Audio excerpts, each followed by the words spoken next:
Welcome back, everybody. So inflation slowed at its fastest pace in years last month. According to the Bureau of Labor Statistics, consumer prices dropped by more than half a point from May. That's the sharpest drop in the consumer price index since 2020. But prices are still up 3.5% compared to the same time last year.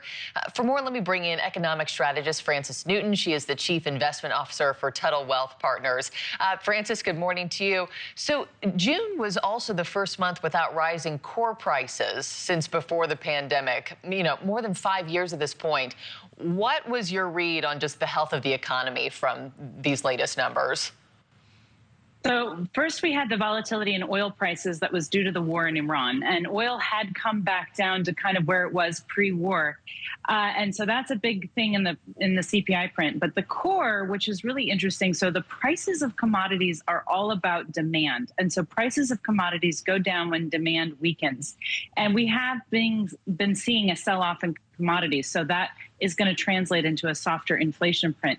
Now, viewers need to remember, though inflation is going up, it's going up at a slower rate, which is a deceleration from how much it was accelerating. But inflation has never been negative or deflation since the pandemic. So these prices are still going up. They're just going up at a slower rate. So it is still very hard on consumers. And I also feel like inflation slowing is a very different promise from prices dropping, right? I feel like sometimes people conflate the two.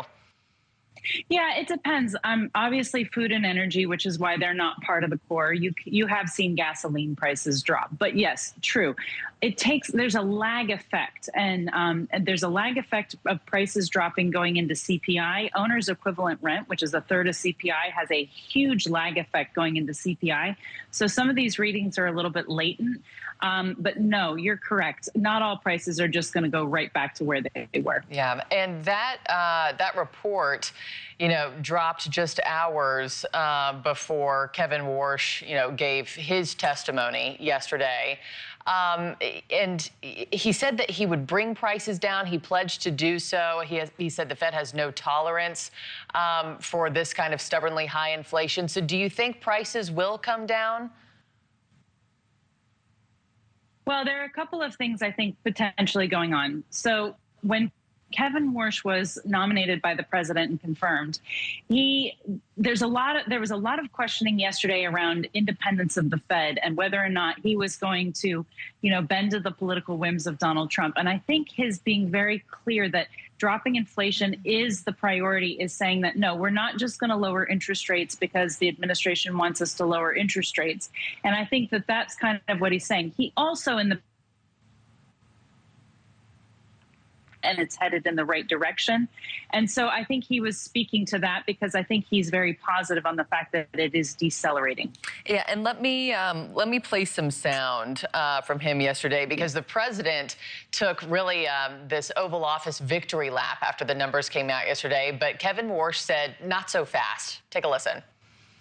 But the report was incredible. Inflation is way down. That means prices are coming way down.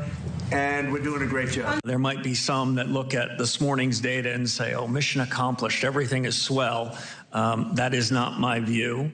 Yeah, so Frances, are you surprised by the disconnect between the president and his new Fed chair on that?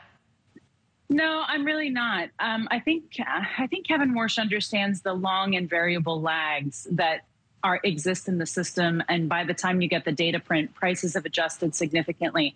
I think the president is happy because he was criticized because oil prices were going up during the war.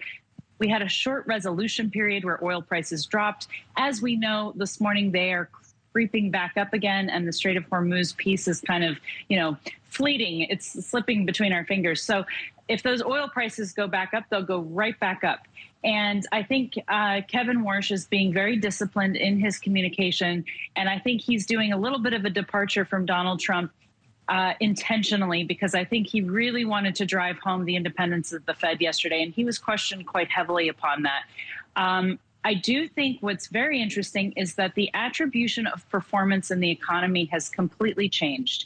It's now very AI-driven, which is driven by CapEx spending, capital expenditure spending. And that has been a huge portion of GDP. And so these task forces that he's developing and bringing out, he recognizes that. Now, on the point of being very hard on inflation, there are only a couple of ways that he can actually really fight inflation. He can raise the reserve requirements in banks, which shrinks the money supply in aggregate. He can reduce the balance sheet, which shrinks the money supply in aggregate. And he can raise interest rates, which slows the rate of money growth in the system. That's all he can do. And all of it is reducing the money supply. And then all of that is going to be a damper on the economy. So he has a few mechanical tools that he can use. And I think that's what I'm thinking with when I hear him talk about inflation being the priority. And we'll see, you know, with war ratcheting back up again this morning, it sounds like we'll see if this good report kind of evaporates, you know, and what next month looks like. Frances Newton, thank you so much for your insights this morning. We'll check back in just a little bit. Appreciate it, ma'am.